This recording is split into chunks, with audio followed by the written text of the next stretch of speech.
कांग्रेस के बिना विपक्षी एकता की कल्पना भी करना बेमानी है। जो लोग मोदी जी से डरते हैं वो कांग्रेस के साथ आने में कतराते हैं। यह जो गैर भाजपा दलों का गठबंधन कांग्रेस के साथ हो रहा है, यही गठबंधन एक विकल्प के रूप में आएगा। वो चिंता न करें, वो अपना बढ़िया बिस्तर बांधने का उपाय करें। अब उनके जाने का वक्त आ गया। बीजेपी तो गए हो। नमस्कार, आप देख रहे हैं इंसाइडर लाइव। मैं हूं आपके साथ धीरेन्द्र कुमार। विपक्षी एकता को लेकर के कांग्रेस का बड़ा बयान सामने आया है। कर्नाटक के मुख्यमंत्री का शपथ ग्रहण समारोह का इंतजार था, लेकिन अब इंतजार वो खत्म हो गया है। इस पर कांग्रेस के विधायक प्रतिमा कुमारी ने बड़ा बयान दिया है कि कांग्रेस के बिना विपक्षी एकता की कल्पना करना भी बेईमानी होगी। क्या कुछ कर रही हैं कांग्रेस की विधायक प्रतिमा कुमारी और साथ में एमएलसी प्रेमचंद मिश्रा। पहले आप वो सुनिए। देखिए, माननीय नीतीश कुमार जी, माननीय मुख्यमंत्री जी जिस तरीके से पहल कर रहे हैं, उनका समर्थन कांग्रेस पार्टी शुरू से करते आ रही है। कांग्रेस के साथ जो आएंगे उनका भी स्वागत है, जो नहीं आएंगे उनका भी स्वागत है। लेकिन रही बात कांग्रेस पार्टी की और विपक्षी एकता की, तो कांग्रेस के बिना विपक्षी एकता की कल्पना भी करना बेमानी है। और जब तक सभी दलों के लोग कांग्रेस के साथ नहीं आएंगे तब तक मोदी को उखाड़ फेंकना संभव नहीं। और ऐसा लगता है कि कहीं ना कहीं जो लोग मोदी जी से डरते हैं वो कांग्रेस के साथ आने में कतराते हैं। विपक्षी एकता संभव हो पाएगी? बिल्कुल होगा। जिस तरीके से कांग्रेस बिल्कुल निष्पक्ष, बिल्कुल निस्वार्थ भाव से विपक्षी लोगों को अपने साथ लेकर के चलने में विश्वास करती है। आदरणीय जब माननीय मुख्यमंत्री नीतीश कुमार जी गए थे, जिस तरीके से हमारे नेता आदरणीय राहुल जी ने उनका स्वागत अभिनंदन किया, आदरणीय मल्लिकार्जुन खड़गे साहब ने जिस तरह से स्वागत किया, तो इसमें कहीं कोई भेदभाव वाली बात नहीं है, कहीं कोई मन में कटुता वाली बात नहीं है।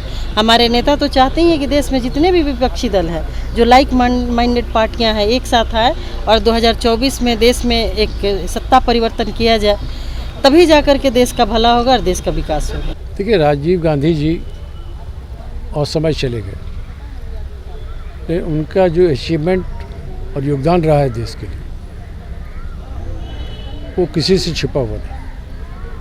नई शिक्षा नीति लाई, पंचायती राज व्यवस्था को मजबूत किया, टेक्नोलॉजी को आगे बढ़ाया, आईटी सेक्टर में बहुत ज़बरदस्त काम किया। आज वो नहीं है, लेकिन उनके बताए मार्ग पर चलने का संकल्प लेने का दिन है। मैं समझता हूँ राजीव गांधी के बताए मार्ग पर चलकर ही देश आगे बढ़ेगा, आधुनिक के दौर में बढ़ेगा और तरक्की करेगा।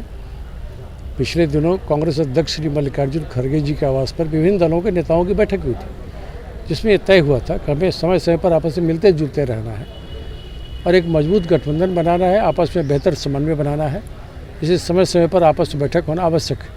उसी क्रम में कई जगह कलकत्ता में मीटिंग हुई है, भुवनेश्वर में हुई है, दिल्ली में हुई है। हो सकता है आने वाले समय में आप देखेंगे पटना में भी विभिन्न दलों के नेता आएंगे।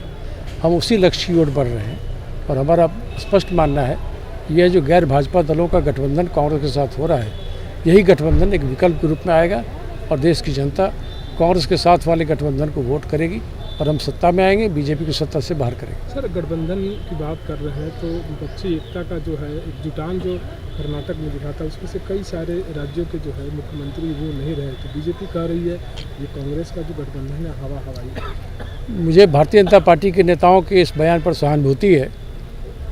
उनके दर्द को हम समझ सकते हैं। उनकी सत्ता जा रही है, एक एक करके हर राज्य से बाहर हो रहे हैं, तो उनकी परेशानी समझ में आ सकती है। वो चिंता न करें, वो अपना बढ़िया बिस्तर बांधने का उपाय करें। अब उनके जाने का वक्त आ गया। बीजेपी तो गए हो, कांग्रेस आ रही है और कांग्रेस के साथ जो लोग रहेंगे उनकी भी वापसी होगी। सर, अभी मुख्यमंत्री दिल्ली में ही हैं। अब लगता है कि 2-3 राउंड की बैठक शायद होने वाली है, उसके बाद कोई डिसीजन आएगा। आज अरविंद केजरीवाल से मुलाकात हुई। नीतीश जी विभिन्न दलों के नेताओं से मिले हैं। वो उसी बैठक के लिए गए निर्णयों का ही फलाफल है, जिसमें तय हुआ था कि हमें समान विचारधारा के दलों के नेताओं से समन्वय बनाना है और आपस में मेलजोल बढ़ाना है। तो वो काम चल रहा है। कई नेता अलग अलग जगहों पर घूम रहे हैं, विभिन्न दलों के नेताओं से बातचीत कर रहे हैं। इसमें कोई भी गलत बात नहीं है, सब अप टू द मार्क है और जो डायरेक्शन पर हम लोग चल रहे हैं वो सही डायरेक्शन है। सर, बिहार में एक मंत्रिमंडल विस्तार की बात काफ़ी दिनों से चल रही थी। उसमें कांग्रेस को भी शायद एक से दो मंत्रालय मिलना था, उसकी जो शुरुआत अभी तक दिख नहीं रही है और आप लोग चुनाव में भी जाएंगे तो वो कैसे हो पाएगा इस तरह से? ये कोई हमारे लिए बहुत महत्वपूर्ण इशू नहीं है। मंत्रिमंडल का विस्तार, ये सब मुख्यमंत्री का विशेष अधिकार होता है। गठबंधन की सरकार चल रही है। नीतीश जी से हमारे प्रदेश अध्यक्ष की मुलाकात हुई थी, प्रभारी की ही बात हुई थी, तो जब भी उचित समझेंगे नीतीश जी करेंगे। सर, आपको प्रदेश अध्यक्ष का चुनाव हुए लगभग 5 महीने हो गए, लेकिन प्रदेश कमेटी अभी जो है वो नहीं बन पाई। काम चल रहा है ना, पार्टी कार्यक्रम चल रहा है, दैट इज मोर इम्पोर्टेंट। पूरे राज्य में दौरा हुआ कार्यक्रम, संगठन जब तक संगठन नहीं हो जाएगा, हो जाएगा, कैसे जाएंगे? हो जाएगा, जल्दी बन जाएगा। संगठन है तभी तो कार्यक्रम हो रहा है, जल्दी हो जाएगा।